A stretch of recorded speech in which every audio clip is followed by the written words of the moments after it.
Hello and welcome to Ways to Change the World. I'm Krishnan Murthy, and this is the podcast in which we talk to extraordinary people about the big ideas in their lives and the events that have helped shape them. My guest this week is Tom Tugendhat. He's a Conservative MP, former soldier, who's now chairman of the Foreign Affairs Select Committee and very outspoken on the big questions of geopolitics. He's been warning about China and Russia for years. Tom, welcome to the podcast and thanks for joining us. Thank you. Tom, when we think about your adult life in the military, in government departments and in politics, I mean, how much have you basically been motivated by wanting to make the world a better place? Well, I think serving our country has been the prime motivation. And I think the main interest in our country's future is in improving the lives of not just ourselves, but of those around us, right? I mean, I'm pretty unashamed in saying that I try to put Britain first. But I don't think you can put Britain first unless you also champion the rights of our friends and allies. And there, I mean, obviously, France, Germany, America, Australia, Japan, whatever. But today, as is quite obvious by the fact that we're feeling the pinch, places like Ukraine matter too. You've been warning about strategic threats to Britain for years. China, Russia. Do you feel we've had our eye off the ball? Yes, I do. I mean, the reality is, as you rightly say, I've been talking about. I can't remember the first time I raised the question of Huawei with a Secretary of State for DCMS, but I believe it was it was when David Cameron was still Prime Minister, if you remember him, all those years ago. And I remember being told that I was the only one who'd mentioned it, and it was a bit weird, and frankly, I should stop being paranoid. I remember raising in 2017 the question of dirty Russian money in the city, and we published a report in the Foreign Affairs Committee that I seem to remember you guys covered, called Moscow's Gold. And I remember many people then saying, come on, we're being paranoid again. We're not being paranoid. We're warning quite clearly of the dangers that the UK faces if we don't get these decisions right. And if we don't get these decisions right, it's not that the risk goes away. It's that the price gets higher to deal with them. That the poison, if you like, seeps deeper into the system, and it's harder to remove. Why do you think Britain, well, not just Britain, but a lot of places in the world have just not wanted to really confront what Russia is about? I mean, it's not as if we didn't have the example of what they do right in front of us for years and years and years in Syria.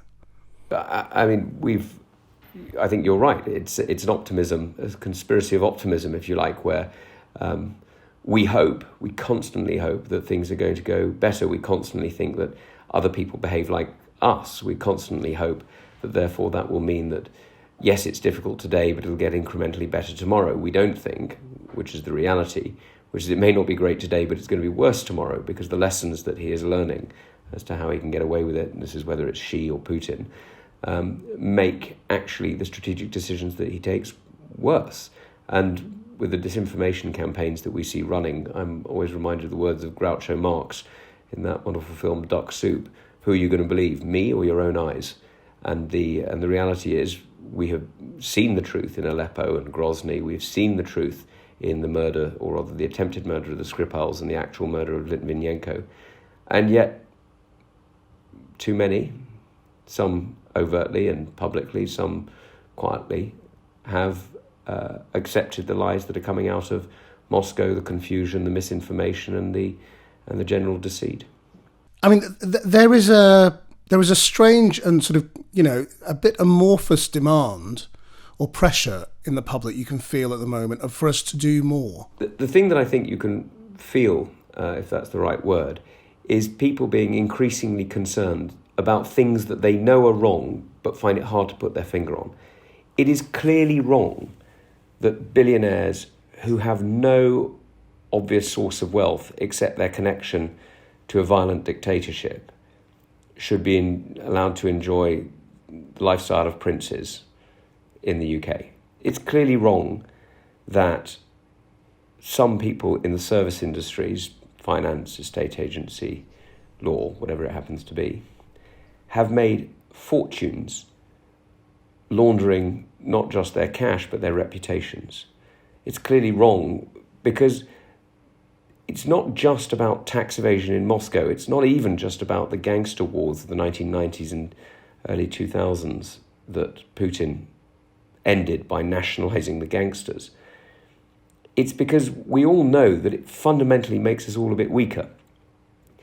We all know that living next to a gangster doesn't make you safer. We all know that having these people wandering around our city, wandering around our economy, wandering around our society, with the sort of drip of normalisation of fraud, of deceit, of violence, makes us all less safe.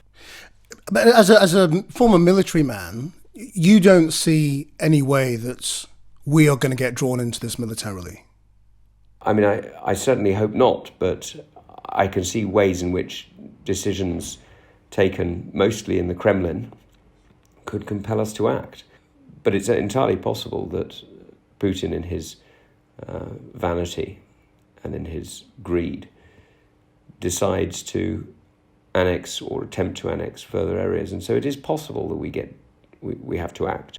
And there'd be no question in your mind that if that happened, and this could be years away, but if there was an attack on a NATO member, there's absolutely no hesitation in that's it, we're at war. There must be no hesitation. If there is hesitation, that means that Britain's defences start at Dover and not 3,000 miles to the east. That would be a disaster for the British people. And, I started off by saying my prime aim is Britain first, if you like. I don't mean in the old, the way that it's been used by some, but I mean putting the interests of the British people, the prosperity and happiness of the British people first is the job of politicians in the United Kingdom, clearly. But you can't do it if you think that your responsibilities end at Dover. It just doesn't work. What you've got to do is you've got to reach around the world, you've got to build up friendships and alliances, and sometimes you've got to defend those people with whom you've made treaties. And if NATO doesn't respond, then I'm afraid NATO's dead. I mean, but that also raises the sort of, quite a brutal humanitarian question as well, though, isn't it? Which is that means you can let pretty much anything happen in Ukraine. The numbers of people who could die could get enormous. If we're at 500,000 in Syria, we could be double that in Ukraine. That's not necessarily the case because, we intervened in Libya, as you'll remember. We have acted in Mali in the past. As a smaller unit supporting a French deployment, but still we've acted in Mali. Neither of them are NATO countries. There was a vote in 2013 before I was elected, but in which many people who are now in government voted to intervene in Syria after the Russian forces and indeed Syrian forces used chemical weapons against people there. So you don't have to be a NATO country for action to be taken in support of humanitarian interest. In fact, this government, like all previous ones, is a signatory to the UN commitment on the responsibility to protect. And that is a binding agreement by many UN nations, us, of course, included, that you do have a responsibility to act in defence of civilians. Now, that doesn't mean you have a responsibility to invade a neighbouring state or to put troops on the grounds of an ally or whatever it is, but you do have a responsibility to help.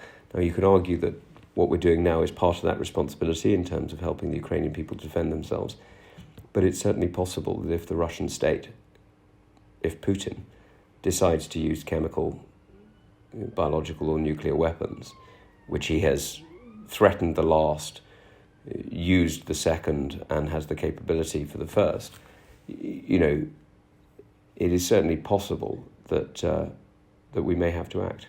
Why do those weapons of mass destruction, do you think, change things when conventional weapons are so destructive as well now? When you can kill so many people, isn't that really the test? If you're killing huge numbers of people rather than the kinds of weapons you're using? I think it's a fair question, and I've got to be honest, it's a hard one to answer. But I think we do know that substantively there is a difference between the willingness, the clear, reckless willingness to kill everyone within a certain area and the mistargeting of conventional weapons. The reality is that Conventional weapons do actually have to be targeted, in the sense that you do actually have to point them at a particular place and fire them, and they have a radius, a kill radius, an injury radius of a certain distance. Chemical weapons just kill everything in a certain area, and there is no possible, absolutely no possible justification or defence against the charge of war crimes with chemical, biological, and nuclear weapons. It's not there. So I think that's the substantive difference. Do you think about this at all differently now that you're a father yourself? The scenes are more painful. It's impossible not to watch, as I did the other day, a mother screaming in pain, not for any injury of her own, but because her child had been killed earlier that day. I mean, it's impossible not to watch that and feel and ask yourself, I was in Ukraine 4 weeks ago, and to say that it was a normal European city was to understate it. I mean, I've been to nicer European cities. It's not Paris, but it was a perfectly normal European city with buses and taxis and bars and restaurants and kindergartens, and I could easily imagine living there. I could easily imagine walking my daughter to playgroup or whatever. And just imagine, our life now, here in the UK, in Kent, in London, wherever you are. One day you're walking your child to work, the next day a mortar round goes off, and that's that. A cynic might say, well, when it comes to sort of why Tom Tugendhat wants to change the world, there you are, you come, from the British establishment. Dad was a judge, a public school, Bristol, Cambridge, the military and politics. Isn't the world going pretty well for you and your people? Sure. I mean, you could put it differently if you like, Krish. I mean, I could say the same of you. Huge success of British presenter on one of the most watched news channels, one of the most famous faces in the UK. Or I could say immigrant son of and so on. You could say the same about mine. I mean, it's not an accident, by the way, that you don't know many Tugendhats in this country. My grandfather left Vienna in the 1920s. His brother left in the late 1930s, and nobody else left. And they didn't because they were murdered in the Holocaust. I'm the grandson of a British immigrant. I'm also the grandson of somebody who was born in Ireland and grew up as she was actually born in Wales, to be fair, but she was the daughter of a British soldier who served in Ireland and an Irish, in those days, of course, also British Irish great grandmother. So we're all part of the complex pattern that makes up this country and makes it so great. Well, I mean, let's then jump to why did you go to the military? When I left university, I started off as a journalist in Beirut, and I wrote a few stories for various publications, but I spent a lot of time with the UN troops, and at the time there was UN battalions from Fiji and India and Ireland and Nepal, and watching what they were doing, I was struck by their ability to make a difference. And when I came back from that and I went to work in the city, I joined the Army Reserve thinking that what I'd do is sort of UN type tours in places like Congo and do a bit of sort of, if you like, armed aid work, if you like. But then 9/11 changed all that, and I found myself sent to Iraq for the invasion in March 2003, and working alongside some of the most impressive people I've ever met. It was also quite clear that our ability to communicate was absolutely fundamental to our ability to influence the outcome.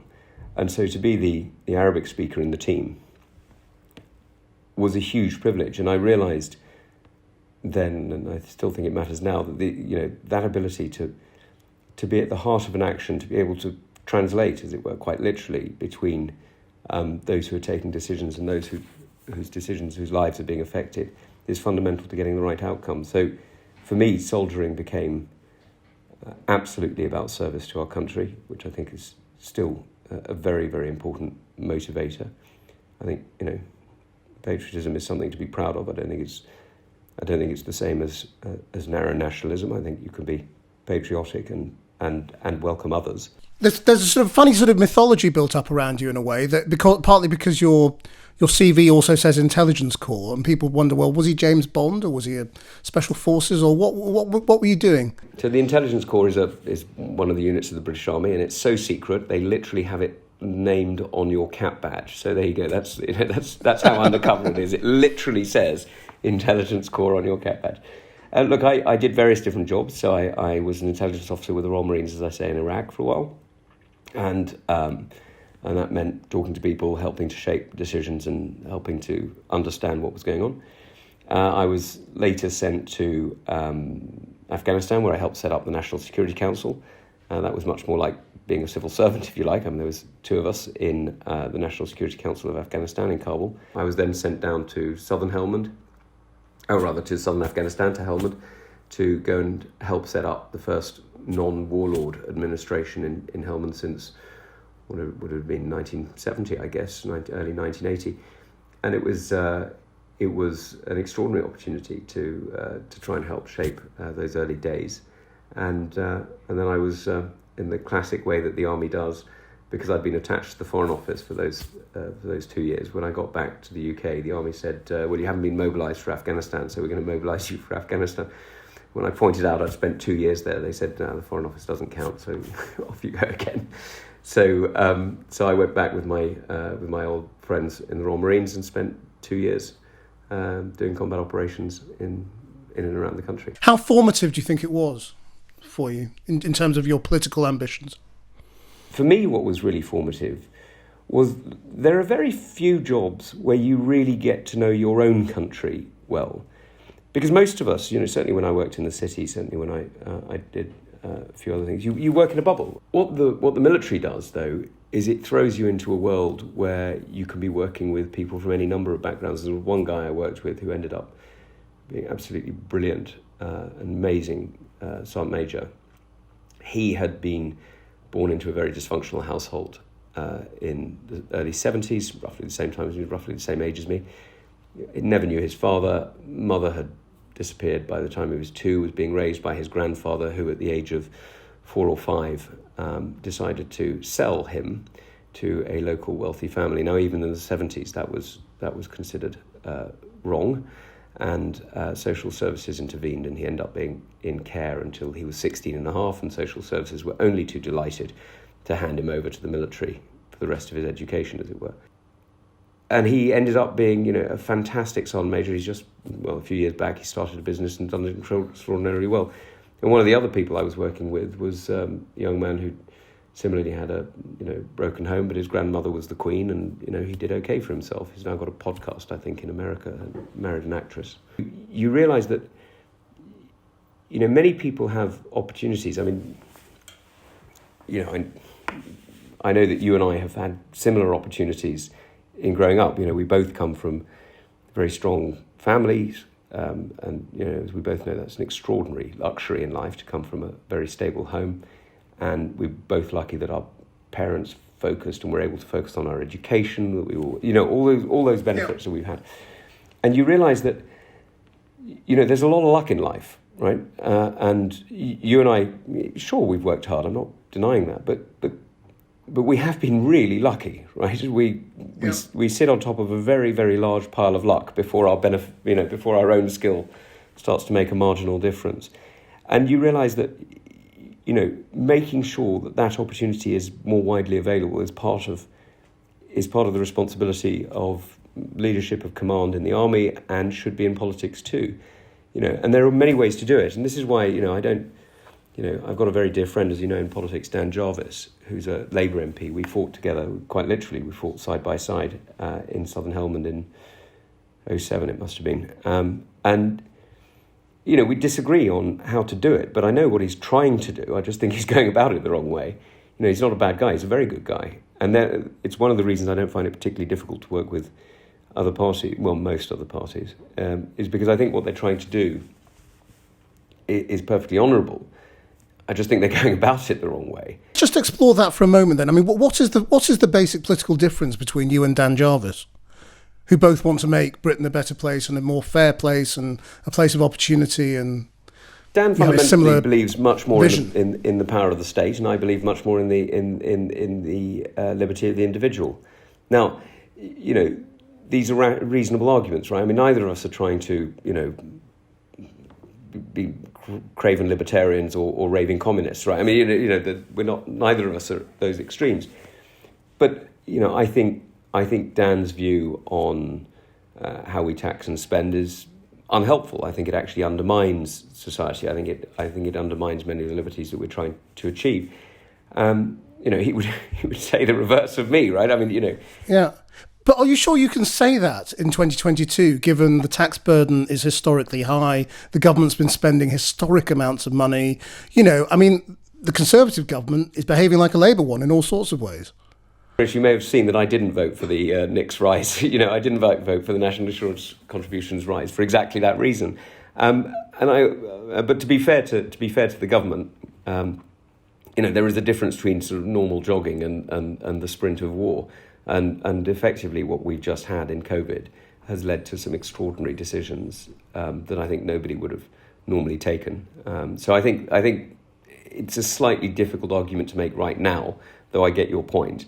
And I think the reality is what we've got to do now is we've got to go for growth and try and make sure that we achieve opportunity and employment and all the things that actually generate prosperity rather than paring and cutting.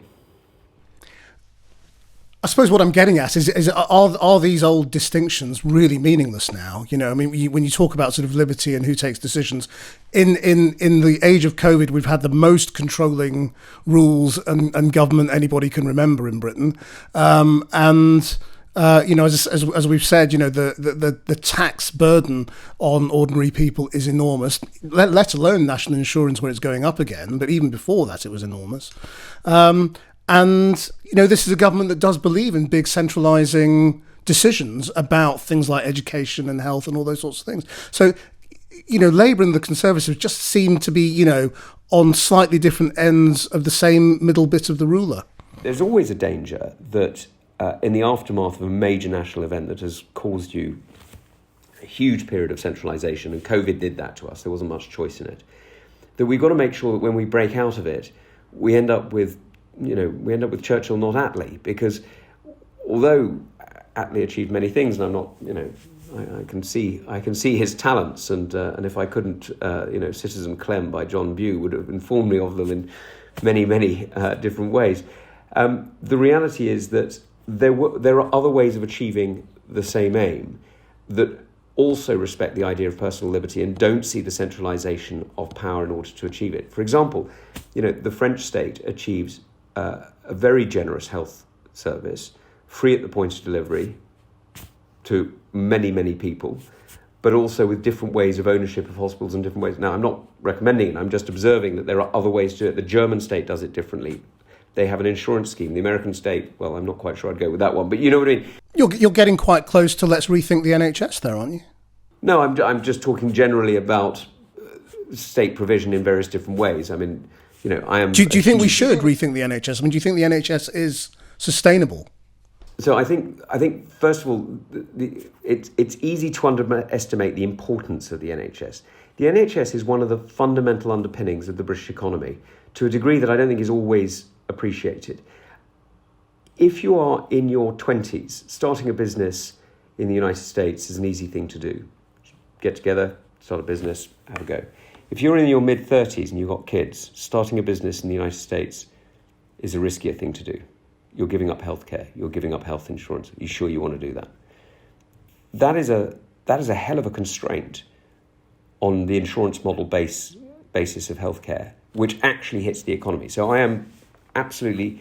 It is because I'm a conservative that I believe in free at the point of delivery healthcare. It is absolutely fundamental, I think, to a startup economy, to an entrepreneurial state. I mean, we're getting to sort of what kind of Prime Minister Tom Tugendhat would make, aren't we? Because you're the only person really so far who has stood up and said, yes, you'd run if there's a leadership election and you want to be Prime Minister. This is one of those slightly odd questions, because I've been asked it since I was elected in 2015, and I've always answered it honestly, because most people don't. Well, that's their choice. I mean, if you ask me a question, I'll give you an honest answer, and if you don't like it, vote for somebody else. I mean, neither of us are going to be happy if you vote for me under false pretenses. If you invite me to answer the question, of course I want to do it. I really think public service matters. I think it's absolutely fundamental that those of us who have the capability and the will to do it should offer ourselves forward for it.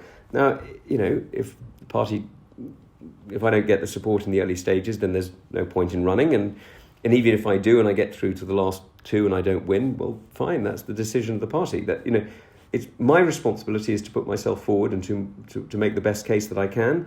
Other people's responsibility, parliamentary colleagues, the parliamentary party and the nation, is to decide whether or not you want me to do it. Right? That's your choice, not mine. The other big challenge in Britain right now, of course, is the structure of the United Kingdom, the integrity of the Union, whether Scotland will break away. What would you do as leader of the Conservative Party about all that? Well, I think that the decision in Scotland has been made, and we can't have a never-endum, as people call it, where we vote every 5 minutes for the same question. But I do think that there are questions as to how our country is run, and the United Kingdom is still over-centralised compared to many others, and I think over-centralised compared to the way in which we should be run. The reality is, in the same way as I spoke to you about, you keeping more of your own economic power, you should keep as much of your political power as possible as well. And that means taking decisions closer to home, and that means, greater powers for local assemblies. I'm a big fan of Kent as an entity, the old kingdom that sadly was amalgamated into the Kingdom of England in the, what is it now, about 1,200 years ago. But, but these identities, these constructs, they matter, and people have an association with them. And I think making sure that people have the ability to shape their own lives locally, I think is really important. And I think, that's one of those areas where, Scotland and Wales and Northern Ireland have a lesson to give to England as well. Do you think Ukraine has changed everything when it comes to Boris Johnson? Do you think that gets him out of trouble and that he should stay as Prime Minister? Whoever leads your political party, whichever party it is, you should be constantly thinking, are they the best person to lead us into the next election? I happen to believe, as I hope is pretty obvious, that Conservative policies are incredibly important to a well-governed United Kingdom. I happen to believe that having a well-governed United Kingdom means the respect of the individual and so on, and the kind of policies that I've been advocating. So I want a Conservative leader to win, and I want that Conservative leader to be somebody who can really make that difference. So, before every election, I think we have to constantly evaluate, is this person, they may have been right for the last election, they may have been right for the first 2-3 years of this Parliament, but are they the right person for that? And, we have to be hard-nosed about it. This is not, it's not about me, it's not about whether I like somebody or don't like somebody, it's not about whether I think they're, fun or not fun. It's nothing to do with that. It's how do we best serve 65 million people here in the United Kingdom and make sure that at the end of the next 5-year term, they are more prosperous and more able to enjoy their lives than they were at the beginning. That's it. That's the only challenge. So, has Ukraine made it easier? Well, it certainly focused minds. Has it changed fundamentals? Well, not for most people, no, because, for most people, the way you think about leadership is fundamental. It's always difficult to ask you what you should think here, because I know you've got to be careful. But I mean, if I asked you to make a prediction, it sounds to me as though you would predict that Boris Johnson will not be leading the Conservative Party into the next election. I'm much better at predicting the past. I don't know is the honest answer. Do you think he should? Look, I think there's some real challenges ahead, right? I mean, to have one of the most striking moments in my recent life, my political life, was watching President Zelenskyy address the House of Commons. And there was a guy in his combat T-shirt, clearly, just back from the front, or probably actually on the front in his presidential palace in Kiev. addressing however many we were, sort of 500-600 sitting in the chamber in our suits and ties or equivalents. And it was quite striking that there was a guy who 5 weeks ago, most people had never heard of. I mean, literally never heard of him. And in those last 4 weeks, he has demonstrated through integrity and courage and the ability to unite a country what leadership can do. It can be transformative. It can really change outcomes. It can make hopelessness, seem pointless. It can turn the real likelihood of defeat into the possibility, I wouldn't go much further than that, of success. That is a remarkable achievement. Now, it's not just him alone, but his galvanizing leadership has really transformed that country and, in fact, transformed the world as we watch. We need to focus on what leadership really can do and why it matters. It's hard, right? I mean, it's hard. I mean, I've been lucky to work for some inspirational leaders. I worked for a general who was the chief of the defence staff who was inspirational. I've worked for others who were extraordinary, and I've worked for others who are just about okay and others who are, frankly, not up to it. We've constantly got to be looking for the best, and if we find it, make sure it succeeds. I don't think we need to read too far between the lines to work out what that answer meant. I mean, but it does bring us back finally to Ukraine, which I think is sort of, and the question with Ukraine is, do you think Ukraine can win in any way? Or do you think what we are now looking at, I mean, we talked earlier about the possibility of escalation of war.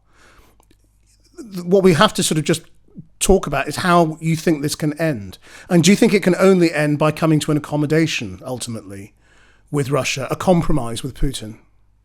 President Putin has laid out, over not just the last few months, by the way, but over the last 10, 15 years, a series of ambitions to effectively run a protection racket of Russian-speaking peoples around the world. That includes people in eastern Ukraine, quite obviously, but it also includes peoples in Latvia, Estonia, Lithuania, and so on. He sees himself as an autocrat in the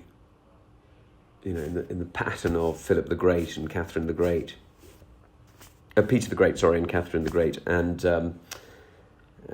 Stalin, and amongst his criticisms of various people, he's famous for saying that the fall of the Soviet Union was a geopolitical disaster. He also criticizes the Soviet Union for having created the separate states within it.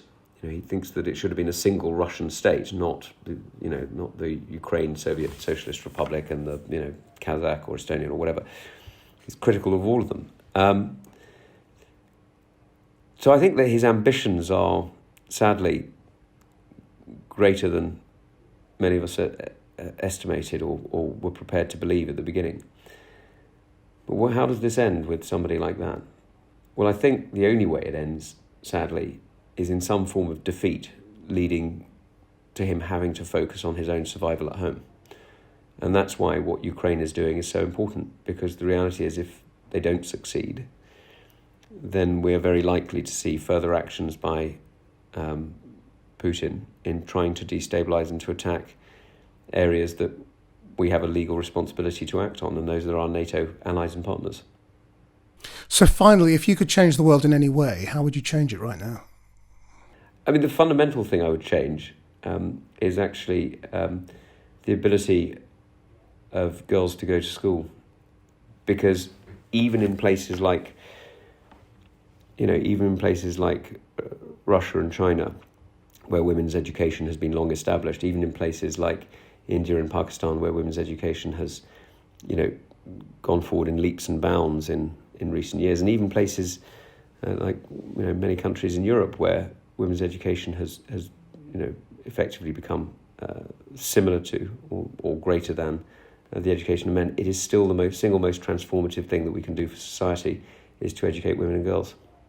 There's literally no more dramatic change that can be achieved. And if we get that right, then we don't just transform the life opportunities for women and girls around the world, we actually transform our own life opportunities here, because we build economies that are more democratic, that are more free, that are less prone to dictatorship, and therefore that build up partnerships and alliances that improve our life chances, because we can get rich by trading with them, we can get happy by travelling there, we can build up our futures.